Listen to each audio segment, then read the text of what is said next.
Salam di dalam nama Tuhan Yesus Kristus kepada semua pendengar, bahkan jemaat Tuhan, dan juga khususnya jemaat yang ada di gereja PCS, khususnya di kawasan Matunggung.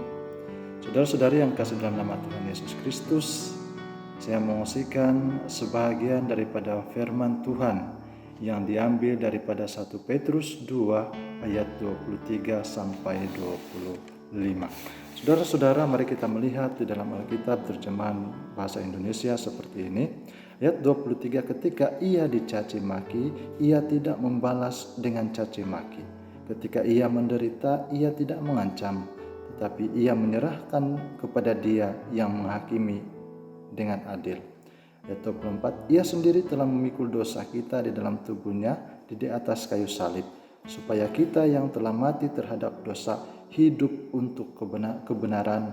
Oleh bilur-bilurnya kamu telah sembuh. Sebab dahulu kamu sesat seperti domba, tetapi sekarang kamu telah kembali pada gembala dan pemeliharaan jiwamu. Saudara yang kekasih dalam nama Tuhan Yesus Kristus, secara khusus buat seluruh gereja PCS hari ini, hari Minggu, dan mengambil tema menyingkap penyelamatan oleh Tuhan, dan subtema pada hari ini yaitu salib kunci keselamatan. Saudara-saudariku di dalam Yesus Tuhan, 2000 lebih tahun yang lalu kita diingatkan tentang satu peristiwa yang mana sampai hari ini kita harus mengingati tentang pengorbanan Yesus Kristus terhadap diri kita dan seluruh kita yang berdosa. Nah, saudara yang sekasih dalam nama Tuhan Yesus Kristus, Yesus tidak bersalah, tidak ditemukan kesalahannya, tidak ada satu pun kesalahan yang ditemukan oleh Pontius Pilatus ketika itu, tetapi manusia yang menyerahkan diri Yesus untuk dihukum. Saudara, bulan ini mengingatkan kita tentang Paskah. Biarpun kita berada di mana saja, sama ada kita di rumah, di kampung, di bandar, marilah kita sama-sama merenungkan tentang teks ini, yang mana saya kongsikan secara sederhana buat seluruh Anda, bahkan amnya Paroke Matunggung. Saudara yang kasih dalam nama Tuhan Yesus Kristus, bila berbicara tentang salib, kita pasti teringat akan bagaimana ketika Yesus berada di kayu salib. Nah, saudara, dalam teks 1 Petrus 2 ayat 23 sampai 25 yang membawa kita tentang apa yang seharusnya kita lakukan sebagai jemaat yang dikasihi oleh Tuhan Yesus. Yang pertama, saudara yang kekasih dalam nama Tuhan, yaitu karena salib Kristus kita mendapat hidup yang kekal. Saudara, di dalam Yesus Tuhan kita mendapat hidup yang kekal. Melalui iman kita yang sungguh-sungguh kepada Tuhan, kita mendapat hidup yang kekal. Saudara yang kekasih dalam nama Tuhan Yesus Kristus, dalam situasi keadaan sekarang ini, biarpun kita tidak berada di gedung gereja, tetapi kita jangan lupa bahwa Tuhan kita Yesus Kristus senantiasa memperhatikan kita semua. Bahkan apa yang berlaku sekarang ini, Tuhan kita Yesus Kristus senantiasa menyertai saya dan saudara-saudari di dalam Kristus Yesus. Yang kedua yang kita belajar pada hari ini secara sederhana, yaitu karena salib Kristus kita harus bertobat dan berubah. Saudara, mungkin ada di antara kita yang belum berubah. Saudara, mari kita sama-sama berdoa, mengingati tentang Yesus yang mengubah hidup Anda.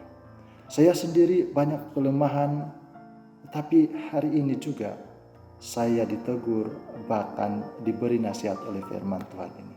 Ayolah kita bersama-sama untuk berubah di hadapan Tuhan. Ingat saudara yang kasih dalam nama Tuhan Yesus Kristus, biarpun orang lain melihat kita begitu tidak menyenangkan hatinya, tetapi ingat bahwa Yesus Tuhan senantiasa melihat kita Dan inilah kesaksian hidup kita yang membawa berkat bagi orang lain. Yang ketiga, saudaraku yang kekasih dalam nama Tuhan Yesus Kristus, karena salib Kristus kita harus lebih mengenal Tuhan Yesus Kristus. Saudara, kalau Anda masih ragu-ragu untuk mengenal Tuhan kita Yesus Kristus, Alkitab silalah baca untuk menolong Anda mengenal Tuhan Yesus Kristus. Berdoalah senantiasa. Tuhan Yesus Kristus berbicara di dalam hatimu, saudaraku yang kekasih dalam nama Tuhan Yesus Kristus. Jemaat Tuhan yang dikasihi, apapun yang berlaku keadaan sekarang ini, Tuhan menyertai Anda dimanapun Anda berada sekarang ini. Anda berada di rumah, Anda berada di tempat pekerjaan, Anda sedang ditugaskan dimanapun Anda bertugas. Tuhan Yesus menyertai Anda, dan kami semua mendoakan barisan hadapan yang bertungkus lumus di dalam keadaan yang berlaku sekarang ini. Saudaraku yang kekasih dalam nama Tuhan Yesus Kristus, ingatlah bahwa kunci keselamatan adalah kita tetap percaya di dalam Tuhan kita Yesus Kristus dan mengerjakan apa yang tertulis di dalam firman-Nya. Saudaraku, saya juga tidak sempurna, tapi marilah kita menyempurnakan diri terhadap panggilan Tuhan, pertobatan yang berlaku di dalam hidup kita.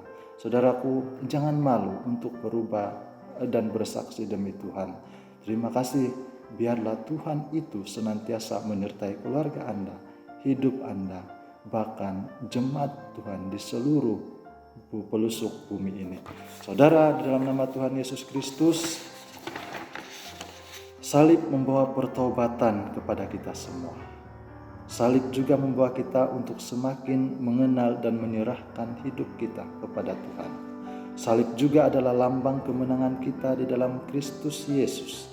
Dalam bulan Paskah ini, marilah kita bersama-sama mengubah hidup kita untuk menuju hidup yang kekal di dalam Tuhan kita Yesus Kristus. Tuhan Yesus memberkati Anda dimanapun Anda berada. Tuhan Yesus memberkati Anda semua. Doa saya menyertai Anda, bahkan seluruh kami berdoa untuk petugas hadapan yang menjaga keadaan negara bahkan dunia sekarang ini. Di dalam nama Tuhan Yesus Kristus, saya berdoa untuk Anda dan juga Tuhan menyertai Anda semua. Seluruh jemaat yang dikasihi oleh Tuhan, biarlah kita sama-sama senantiasa berdoa di dalam keadaan sekarang ini. Biarlah Tuhan senantiasa di dalam hidup kita. Tuhan Yesus pasti selalu menyertai kita. Ingatlah, Dia Immanuel. Amin.